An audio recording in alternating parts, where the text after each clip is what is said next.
Halo Gen Friends, siapapun kalian yang sedang menonton ini, semoga selalu diberikan kesehatan dan rezeki yang melimpah dimanapun kalian berada.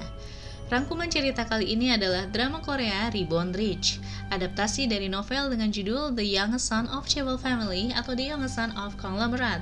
Drama ini mengisahkan Yoon Hyun Woo diperankan oleh Song Joong Ki adalah sekretaris yang pekerja keras dan setia pada keluarga Jin yang menjalankan kerajaan bisnis dari grup Sunyang.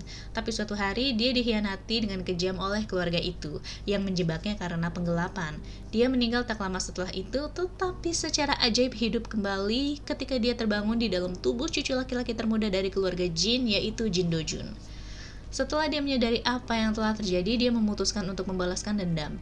Dia menyusun rencana untuk menggulingkan Jin Yang Chul, CEO dari Sunyang Group yang berdarah dingin dan haus akan uang. Yoon Hyun Woo berencana untuk menggunakan identitas barunya untuk merumuskan pengambil alihan kelompok yang bermusuhan dan menghukum orang-orang yang membunuhnya. Ada jaksa penuntut umum yang gigih bernama So Min Young, seorang penyelidik anti korupsi yang kemudian dikenal sebagai pencabut nyawa grup Sunyang. Episode 1. Terlihat Yoon Hyun Woo, sekretaris dari keluarga Chaebol Sunyang Group, sedang memindahkan dana sejumlah $600 juta ke rekeningnya. Ia menandatanganinya dan dana itu dipindahkan dalam bentuk kartu atas nama Hyun Woo Yoon. Lalu ia keluar gedung sambil menenteng tas. Sepertinya ia berada di luar negeri untuk pencairan dana gelap milik keluarga Sunyang. Vibes-nya seperti episode awal Vincenzo ya guys, menurut Mimin, karena sama-sama di luar negeri mungkin. Lalu adegan beralih pada malam hari, Hyun Woo berada di kantornya sambil membawa tas yang mungkin berisi uang rekening $600 juta itu. Adegan memperlihatkan biografi buku kisah perjalanan hidup dari Jin Yang Chul, pendiri Sunyang Group. Lalu memperlihatkan silsilah pohon keluarga dari keluarga Jin atau keluarga Sunyang di meja kerjanya Hyun Woo. Hyun Woo sangat gigih dan giat belajar walau ia hanya lulusan SMA. Para wartawan berkumpul menghampiri Jin Yong Ki atas kasus manipulasi saham, pelanggaran, dan penggelapan. Seorang jaksa wanita bernama So Min Young menyelidiki kasus-kasus kejahatan yang dilakukan Jin Yong Ki. Scene beralih pada upacara pembukaan patung pimpinan Jin Yang Chul. Seorang asisten manajer Shin Kyung Min membantu mempersiapkan acara dengan baik, lalu ia bertemu dengan Hyun Woo. Hyun Woo menyuruh Kyung Min untuk mengganti minuman karena pimpinan Jin Yong Ki alergi buah pir, dan ia juga memperkenalkan dirinya kepada Kyung Min jika ia adalah manajer senior di Departemen Aset Masa Depan. Saking setianya Hyun Woo, saat Kyung Min ingin meminta nomornya, ia tidak menggunakan produk dari Sunyang. Lalu si Hyun Woo ini menyuruhnya untuk mengganti handphonenya dan tidak memberikan nomornya. Peraturan dari keluarga Jin, mereka para asisten dilarang menyebutkan nama dari keluarga Jin dan menggantinya dengan sebutan kode nomor. Pimpinan yang tertua adalah 10 dan istrinya 1 alfa. Wakil pimpinan disebut 20, istrinya 2 alfa, dan putrinya 21. Lalu ada adegan seorang pengawal mengatakan 11 dan 12, berarti mereka berdua adalah anak dari Jin Yong Ki. 11 adalah Jin Sung Jun, dan istrinya 12 adalah Mo Hyun Min. Jika kalian bingung, Mimin akan jelaskan silsilah singkat keluarga dari Sunyang Group atau keluarga besar Jin. Pendiri Sunyang Group yaitu Jin Yang Chul memiliki istri bernama Lee Pil-ok. Dari pernikahan mereka dikaruniai 4 orang anak, yaitu putra pertama mereka Jin Yong Ki, putra kedua Jin Dong Ki, satu-satunya seorang putri yaitu anak ketiga Jin Hwang Yong, dan putra terakhir Jin Yun Ki.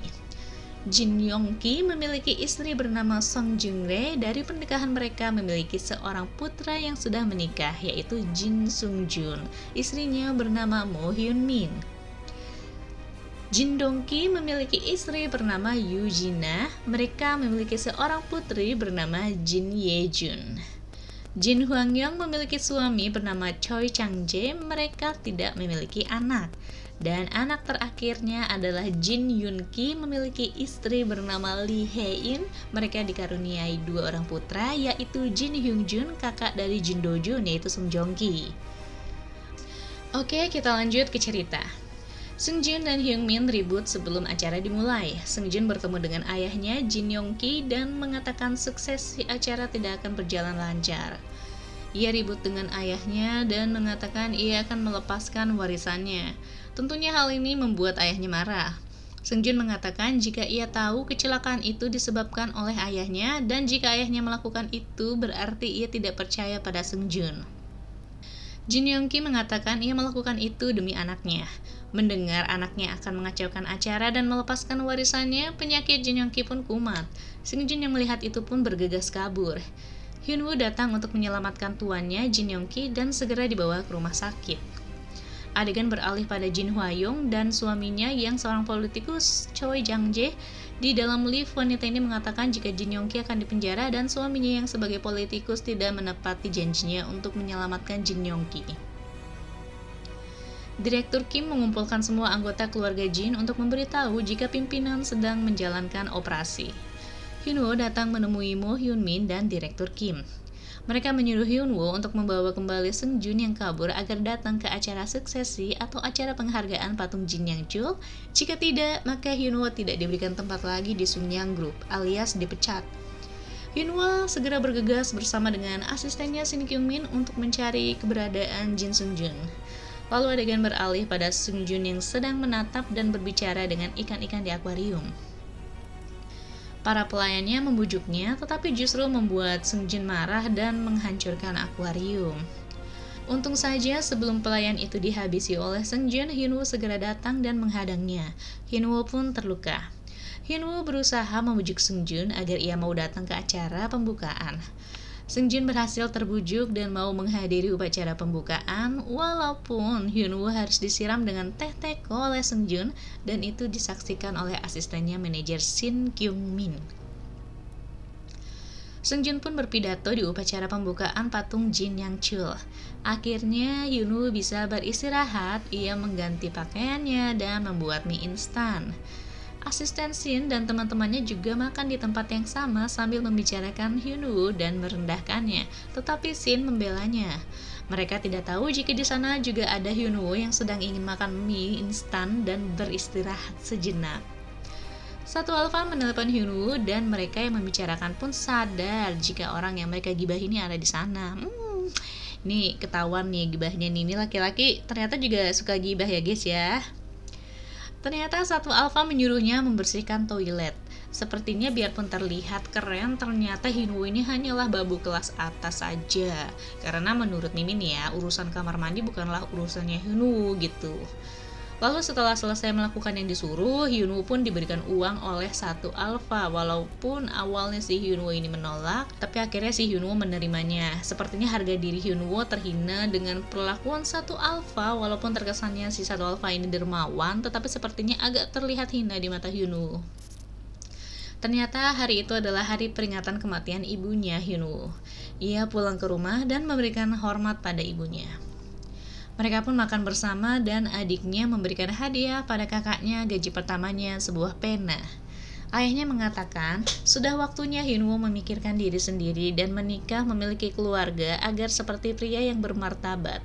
Sontak itu membuat Hyunwoo marah atas apa yang ia lakukan sebagai tulang punggung keluarga, yang seharusnya ayahnya yang membiayai mereka, tetapi Hyunwoo lah anak tertua yang harus bekerja keras untuk keluarga.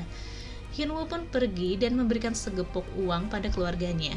Ini vibes-nya seperti Seungchan Golden Spoon ya. Lalu besoknya ada seorang jaksa wanita cantik melakukan penggeledahan di kantor Sunyang Group.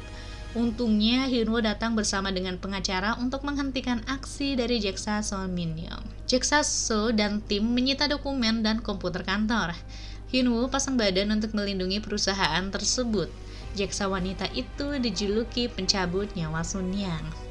Di kejaksaan, jaksa Son Min-young dan rekannya memeriksa komputer yang sudah disita dan ternyata komputer yang mereka sita itu baru, sehingga data di dalamnya kosong, tidak pernah terpakai dan dokumen yang disita bukanlah data keuangan melainkan dokumen sejarah berdirinya Sunyang Group.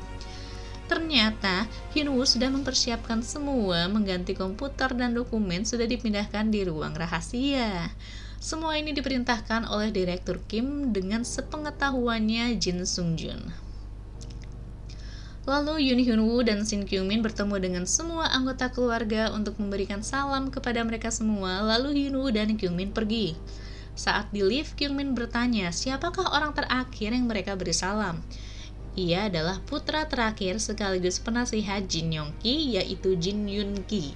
mereka memutuskan hubungan keluarga dengan keluarga Jin, si Jin Yong-ki ini. Saat mereka berpapasan, mereka bertemu dengan istri dari putra keempat, yaitu Lee Hae-in, dan memiliki seorang putra bernama Jin Hyung-jun yang menyukai industri hiburan. Lalu di ruang tempat berkumpulnya keluarga, dokter memberitahukan jika Jin Yong-ki sudah baikan tetapi belum bisa dikunjungi. Kemudian Lee Hae-in datang menemui semua anggota keluarga Jin. Dia mengatakan memiliki 3% saham dari Sun Yang dan sebagai gantinya mereka harus memberitahu kebenaran atas kecelakaan yang dialami oleh putranya. Sepertinya di sini Jin Yong-ki yaitu 40 sudah bercerai dengan 4 alfa Lee Hae-in. Beralih di kantor, Shin Kyung-min melaporkan pada Hyun-woo ada dana taktis di perusahaan palsu Sun Yang Micro Project yang dilakukan bertahun-tahun dan sudah kadaluarsa.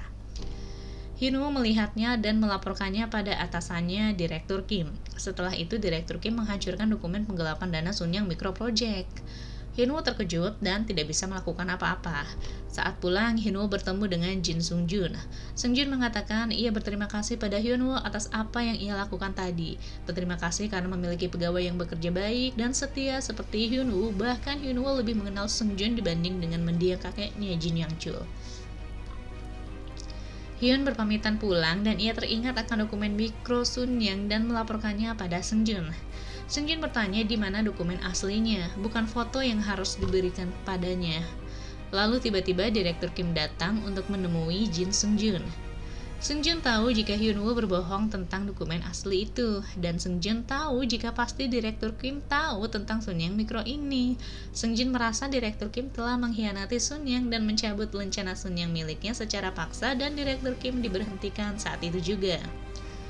Lalu Sung-jun segera menyuruh Hyun-woo untuk keluar negeri mencairkan dana itu sebelum kejaksaan bertindak dan menjadikan Hyun-woo Direktur Manajemen Keuangan di Departemen Perencanaan dan Koordinasi menggantikan Direktur Kim. Mereka berjabatan tangan sebagai bentuk persetujuan untuk mengambil kembali uang atau dana yang ada di luar negeri kembali untuk Sun Yang. Di rumah sakit, Jin Sung-jun menjenguk ayahnya dan mengatakan ia akan menjadikan Sun Yang seperti dulu menjadi lebih baik dan mengubur masa lalu kelam Sun Yang bersama dengan ayahnya Jin Yong-ki. Adegan beralih di luar negeri yaitu di Turki, seperti adegan awal episode, Hyun-woo mencairkan dana $600 juta dan membawanya kembali ke Sun Yang.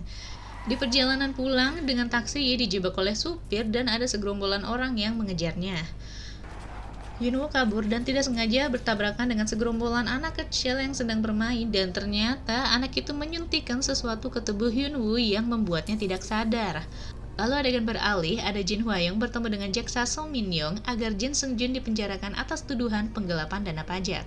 Scene beralih pada Sung-jun yang bertemu dengan Jin Ye-jun. Jin Ye-jun mengatakan jika ia tahu Hyun-woo sedang mengambil dana taktis tersebut dan ia ingin bagiannya. Ia tahu dari Direktur Keuangan Kim. Ternyata Direktur Kim bekerja sama dengan Jin Ye-jun untuk menjebak Sung-jun.